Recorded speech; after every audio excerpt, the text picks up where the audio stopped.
Àlàbí o Ọ̀rànmíyàn o Àfọ̀njá o Ògúnmọ́lá o ẹ̀ǹdẹ́ Kúrúmí ẹ̀ǹdẹ́ Olúpẹ̀tì ẹ̀ǹdẹ́ Lájọ̀run ẹ̀ǹdẹ́ Ajáde ẹ̀ǹdẹ́ ẹgbẹ́ra nílẹ̀ báyìí gbéwúrẹ́ bá bímọ tiẹ̀ lóòjọ́ àdìdé ẹrú mọ́gàlè ẹ̀ǹdẹ́ alọ́yẹ́lẹ́lẹ́ àpáyé ọ̀bàrà tàṣì lápẹ́lẹ́ tá a bá fẹ́ fún ayé ara tayé gágágá tá a bá fẹ́ ìdílé ara rọlẹ̀ pẹ̀sẹ̀ tá a bá ṣe ìpèsè ògùn ara bì ní kókókó ògùn ọmọ wọn nílé Ifẹ̀.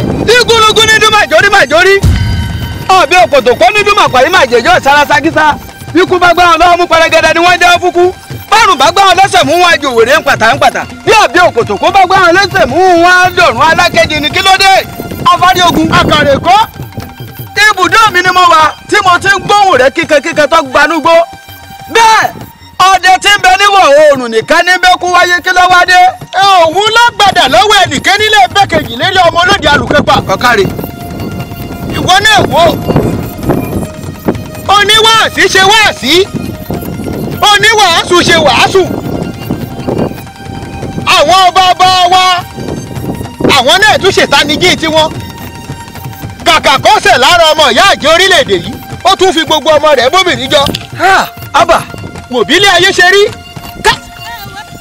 wọ́n wá sọ orílẹ̀-èdè Nàìjíríà yìí wọ́n wá sọ ọ́ di rúdurùdu èyí ló mú mi kí n máa pa àwọn alálẹ̀. afárí ogun òpómúlérò máa jà lẹ́kàn.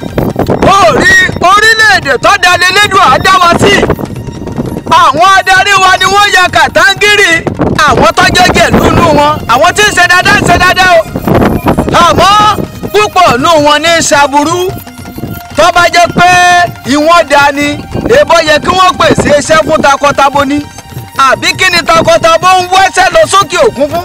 àbí. ọba rántí géńdé ọmọkùnrin tíyàwó rẹ̀ ń bẹnu oyún tó bá wọn àràbí ṣiṣẹ́ tí wọn ṣẹ́wó fún tó sì sọ̀rọ̀ wọ́n sì gbó pa. ọlọ́run ò wù í. aṣíwájú wa ló ń bọ́ sí àtọ́ba tẹ́lẹ̀ tó tún lóun ó gbìyànjú tó gbàgbẹjọ́rò dìde láti gbèjọ́ ọmọ ìyá àtọ́jọ́ ọmọ Nàìjíríà àwọn àràbí ti jí igbé o bí wọ́n sì ti pa ni kò sẹ́ni ó yí ẹ wá gbọ́ o ṣé bá a ṣe ń ṣe sáwọn ará òkè òkun ni tí wọ́n bá wó orílẹ̀-èdè tiwa kò yé mi o bí wọ́n ṣe ṣe lọ́jọ́ sí fáwọn èèyàn wa ní South Africa rèé o wọ́n ń yọ kíndìnrín àwọn ọmọ tiwa.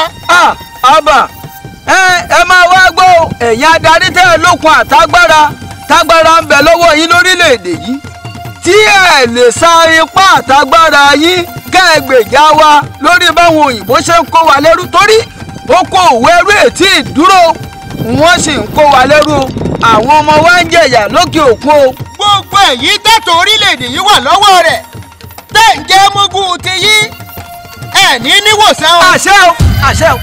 àlọ́ lámilámi làárí ẹnìkan kì í rábọ̀ rẹ̀. kò sẹ́ni tó rábọ̀ rẹ̀ rí. ẹ ní níwòsàn o. àṣẹ o. bí bẹ́ẹ̀ kọ́ ẹ torílẹ̀-èdè yìí ṣe. ẹ jẹ́ kí mẹ̀kúnnù ó gbáyé. àṣẹ o. ẹ jẹ́ kí gbogbo èèyàn kó lálàáfíà.